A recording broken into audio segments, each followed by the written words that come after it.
शिमला का मस्जिद विवाद फिर गरमाया। कांग्रेस विधायक ने दी कांग्रेस के पार्षदों को नसीहत, बोले राजनीति ना करें। हिंदू संगठनों ने कहा यहां बसी है 5000 की अवैध आबादी। हरीश जनार्था के खिलाफ उतरे उनके सबसे बड़े प्रतिद्वंदी, बोले ये पार्टियों का मामला नहीं, जनार्था कर रहे राजनीति। उर्दू हो जुबान या कहो हिंदी में बात, हिंदुस्तानी है हम, हिंदुस्तानी आवाज। जब भारत देश आजाद हुआ 15 अगस्त 1947 को, तब हमारे देश का बंटवारा भी हुआ। उस बंटवारे में 20 लाख से अधिक लोग मारे गए। विभाजन की विभीषिका को भूलने के लिए, उन 20 लाख लोगों की शहादत को मिटाने के लिए गंगा जमुनी तहजीब बनाई गई। आज शिमला में एक बार फिर गंगा जमुना तहजीब की मिसाल पेश की गई है। स्थानीय विधायक हरीश जनार्था ने हिंदू पक्षों से शांति बनाए रखने की अपील की और अवैध मस्जिद निर्माण पर चुप्पी साधते हुए कहा है कि अदालतें सड़कों पर नहीं लगती। अब ये बड़ा सवाल है कि क्या हरीश जनार्था की शांति के लिए ये अपील और चुप्पी एक तरफा है या फिर ये दूसरे पक्ष के लिए संरक्षण है। साहब, ये चुप्पी सबसे ज्यादा शोर मचाती है और शांति की आवाज कानों में गूंजती है। बताएंगे पूरी कहानी, आखिर कैसे शुरू हुआ शिमला का मस्जिद विवाद, मामले में क्यों सामने आए कांग्रेस विधायक हरीश जनार्था और क्यों मुख्यमंत्री सुखविंदर सिंह सुक्खू का वो बयान हो जाता है जरूरी। बताएंगे सब कुछ। आप वीडियो को शेयर कर हमारे YouTube चैनल को सब्सक्राइब जरूर कीजिएगा। दरअसल हिमाचल में सरकार बनते ही मुख्यमंत्री ने क्या कहा था, उन्हीं की जुबानी सुन लेते हैं। भारतीय जनता पार्टी को जिस राज्य में 97% हिंदू रहते हैं, वहाँ भारतीय जनता पार्टी के हिंदुत्व की विचारधारा को हटाया। अब जब 97% हिंदू आबादी में हिंदू विचारधारा हार ही गई है, तो मस्जिद बने या गिरजाघर, हमें तो शांत रहना ही पड़ेगा।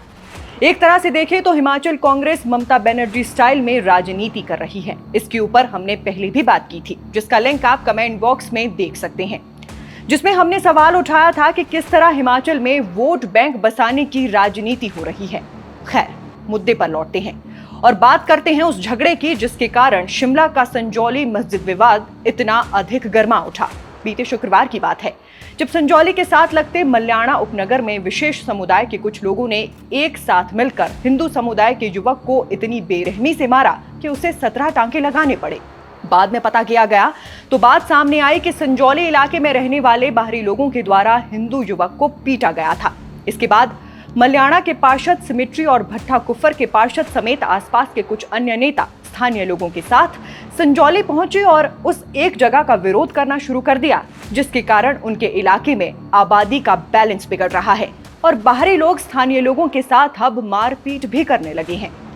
मगर स्थानीय विधायक हरीश जनार्था का अब इस मसले पर यह कहना है कि पार्षदों की राजनीति ने मल्याणा के झगड़े को संजौली में पहुंचा दिया और अब शांति प्रिय इलाके की शांति भंग हो रही है।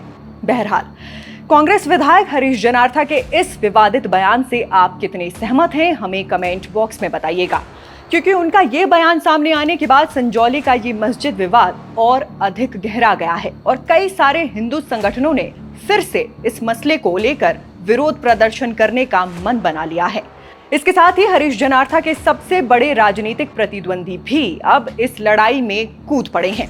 हरीश जनार्था के खिलाफ शिमला सदर से चुनाव लड़ने वाले संजय सूद ने कांग्रेस विधायक पर धार्मिक राजनीति करने का आरोप लगाया है और संजौली समेत आसपास के इलाकों में लगातार बढ़ रही बाहरी आबादी को लेकर भी जांच करवाने की मांग उठाई है। संजय सूद की माने तो संजौली का मस्जिद विवाद राजनीतिक पार्टियों की लड़ाई नहीं है, लेकिन विधायक अपनी पार्टी के पार्षदों को मसले से पीछे हटने की बात कहकर इसे राजनीतिक रूप देने का काम कर रहे हैं।